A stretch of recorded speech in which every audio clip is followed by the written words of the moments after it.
बिस्मिल्लाहिर्रहमानिर्रहीम। ये principles of micro economics जो कि मैनकिफ की बुक है, उसका ये 7th चैप्टर है, consumer, producer and market efficiency. तो इसको मैंने 4 हिस्सों में डिवाइड किया है। इसका जो फर्स्ट पार्ट है वो है welfare economics, second consumer surplus, और थर्ड पार्ट है प्रोड्यूसर सरप्लस, और फोर्थ पार्ट है मार्केट एफिशिएंसी। तो ये जो आज वाला है, इसको हम कैरी ऑन करते हैं, वेलफेयर इकोनॉमिक्स। तो उससे पहले अगर हम मार्केट के इक्विलिब्रियम की बात करें, तो बेसिकली मार्केट का जो इक्विलिब्रियम होता है वो मार्केट का वो इक्विलिब्रियम वो पॉइंट आता है जहाँ पे मार्केट की जो प्राइस और क्वांटिटी जो है वो मार्केट के वेलफेयर को मैक्सिमाइज कर रहे होते हैं। अब मार्केट के वेलफेयर को मैक्सिमाइज करने का मतलब क्या है? बेसिकली मार्केट के आउटकम को इंक्रीज करना, बायर्स और सेलर्स का जो वेलफेयर है या वेल बीइंग है उसको बढ़ाना होता है। जब भी मार्केट में इक्विलिब्रियम पे प्राइसेस और क्वांटिटी डिटरमिन होती हैं, तो तब मार्केट में जो वेलफेयर होता है या मार्केट में जो बायर और सेलर्स को जो बेनिफिट मिल रहा होता है वो मैक्सिमम होता है। तो उसके बाद जब मार्केट इक्विलिब्रियम में आती है, तो मार्केट का इक्विलिब्रियम ये रिप्रेजेंट करता है कि मार्केट में जो रिसोर्स एलोकेट हो रहे हैं वो एफिशिएंटली रिसोर्स एलोकेट हो रहे हैं। कि market equilibrium reflects the way markets allocate scarce resources, कि मार्केट किस तरीके से अपने स्कार्स रिसोर्सेज को एलोकेट करेगी। तो बेसिकली जब मार्केट का इक्विलिब्रियम आता है, तो मार्केट उनको एफिशिएंटली जो है वो एलोकेट करती है रिसोर्सेज को। अब मार्केट में बेसिकली बायर्स और सेलर्स हैं, तो वो दोनों अपने रिसोर्सेज को एफिशिएंटली एलोकेट कर रहे होते हैं। अब उसके बाद हमने ये देखना है कि जो मार्केट की एलोकेशन है, जो भी डिजायरेबल थी, क्या वो मार्केट के वेलफेयर को रिप्रेजेंट करती है। तो इससे पहले कि हम इन चीज़ों को डिस्कस करें, तो हम वेलफेयर इकोनॉमिक्स की बात करते हैं। तो वेलफेयर इकोनॉमिक्स बेसिकली क्या है? Welfare economics is the study of how the allocation of resources affects economic well being. Welfare economics basically ये है कि हमने अपने रिसोर्सेज को इस तरीके से एलोकेट करना है कि वो इकोनॉमिक वेल बीइंग उससे हो।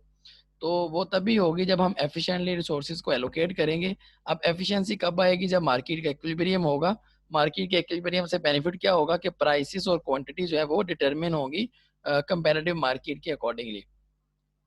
अच्छा, जब भी मार्केट में ये वेलफेयर की हम बात करते हैं या रिसोर्स एलोकेशन की बात कर रहे होते हैं, तो बायर्स और सेलर्स जो रिसीव कर रहे होते हैं बेनिफिट, या जो उनको उससे प्रॉफिट या सेटिस्फेक्शन मिल रही होती है, वो बेसिकली मैक्सिमम होती है या ज़्यादा होती है। तो उसके बाद अगर ये 2 बातें ठीक हैं, तो इसका मतलब ये हुआ कि वो जो सेलर्स रिसीव कर रहे हैं प्राइस, या वो जो बेनिफिट ले रहे हैं, या बायर्स की जो सेटिस्फेक्शन है, जब वो ज़्यादा होगी, तो बेसिकली मार्केट में यही तो 2 लोग हैं, बायर्स और सेलर्स। तो जब इन दोनों को मैक्सिमम बेनिफिट मिल रहा होगा, तो मार्केट बेसिकली मैक्सिमाइज़ कर रही होगी अपना वेलफेयर। तो मार्केट जब मैक्सिमाइज़ कर रही होती है, मार्केट का जो जब आउटकम आउटकम इंक्रीज़ हो रहा होता है, तो बायर्स और सेलर्स का जो वेलफेयर है या वेल बीइंग है वो इंक्रीज़ होती है, वो मैक्सिमम होती है।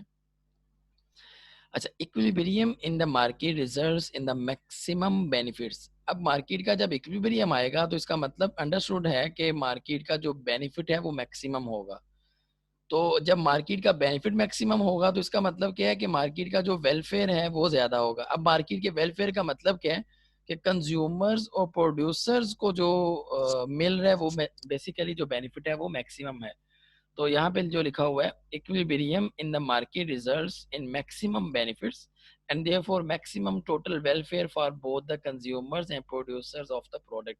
किसी भी गुड के लिए जो मैक्सिमम उसका बेनिफिट है कंज्यूमर्स और प्रोड्यूसर्स के लिए, वो मार्केट की जो है वो इक्विलिब्रियम में होता है। जब भी मार्केट इक्विलिब्रियम में आती है, तो रिसोर्सेज की एलोकेशन बेस्ट होती है। तो जब वो बेस्ट एलोकेशन ऑफ रिसोर्सेज होती है या एफिशिएंट एलोकेशन ऑफ रिसोर्सेज होती है, तो बायर्स और सेलर्स को दोनों को जो मैक्सिमम मिल रहा होता है वो उनका वेलफेयर और बेनिफिट होता है। अच्छा, उसके बाद जब हम ये बेनिफिट की बात करते हैं, वेलफेयर की बात करते हैं, तो इकोनॉमिक वेलफेयर जो कंज्यूमर्स की साइड पे होता है उसको हम कहते हैं कंज्यूमर सरप्लस, और जो बायर की साइड से जो प्रोड्यूसर की साइड से आता है उसको हम कहते हैं प्रोड्यूसर सरप्लस। तो consumer surplus measures economic welfare from the buyers side. तो उसके बाद जो नेक्स्ट प्रोड्यूसर सरप्लस है, वो फिर इकोनॉमिक वेलफेयर को मेजर करते हैं from the sellers point of view.